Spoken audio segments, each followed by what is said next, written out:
Hello বন্ধুরা, আসসালামু আলাইকুম। লিমাস রেসিপিতে আপনাদের সবাইকে স্বাগতম। আজ আমি আলু দিয়ে গরুর মাংস ভুনার রেসিপি নিয়ে আপনাদের সামনে হাজির হয়েছি। তো চলুন বন্ধুরা, দেখিয়ে দিই কীভাবে আমি তৈরি করেছি।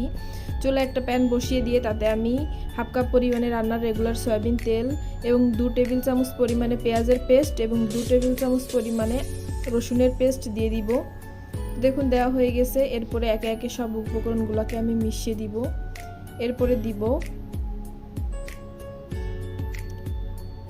1 টিস্পুন পরিমাণে আদার পেস্ট। তো দেওয়া হয়ে গেছে।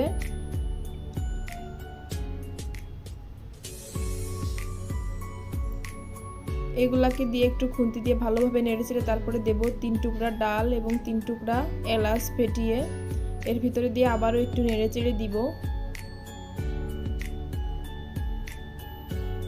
তো দেওয়া হয়ে গেলে এরপরে দিয়ে দিব আমি 3 টুকরা পরিমাণে তেজপাতা।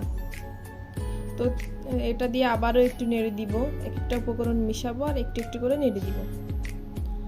তো এইভাবে এই রেসিপিটি ফলো করলে আপনারা খুব সহজেই কিন্তু গরুর মাংস একদম সুন্দরভাবে আলু দিয়ে রান্না করতে পারবেন।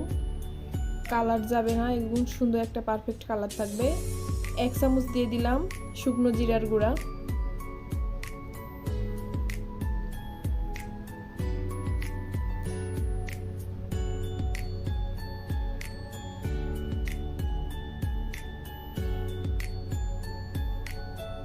এক চামচ দিয়ে দিলাম ডাল বাটা, 1 চামচ দিলাম এলাচ বাটা।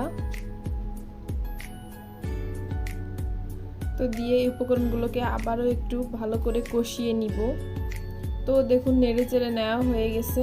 একটু একদম লো ফ্লেমে প্রথমে এই কাজগুলো করবেন, তাহলে কিন্তু তলে থেকে লেগে যাবে না এবং পারফেক্ট মাংসে একটা সুন্দর একটা কালার আসবে। অনেকে হয়তো মনে করে যে আলু দিলে মাংসের কালারটা একদম নষ্ট হয়ে যায়। তো আমি বলবো একেবারে ধারণাটা ভুল, এভাবে ট্রাই করবেন। এরপরে দিব 1 চামচ পরিমাণে ভাজা জিরার গুঁড়া,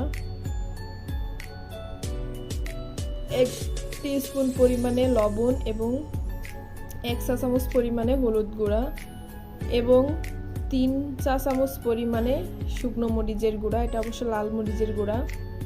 তো এটা দিয়ে ভালোভাবে একটু নেড়ে চেড়ে একটু কিছুক্ষণ কষিয়ে নিব। যখন আপনারা দেখবেন যে এইভাবে মশলাটার উপর দিয়ে তেল উঠছে, তখন বুঝবেন যে মশলাটা রেডি। তো এর ভিতরে আমি একটু পানি দিয়ে দিলাম, অল্প সামান্য পরিমাণে পানি দিয়ে নেড়ে চেড়ে একটু ঢেকে রাখার পরে দেখুন কত সুন্দর একটা কালার চলে এসেছে। তাহলে মশলাটা কুক হয়ে যায়, কালারটা সুন্দর আসে। আর আপনারা যদি পানি না দিতে চান, ডাইরেক্ট মাংস এর ভিতরে দিতে চান, তাহলে কিন্তু অনেক সময় কালার আসে, আবার কালার নাও আসতে পারে। তো এই টিপসটি ফলো করলে মাংসের কালার আসবে 100%। এর ভিতর দিয়ে দিলাম 5 টুকরো কাঁচামরিচ, দিয়ে আরও একটু নেড়ে চেড়ে দিব।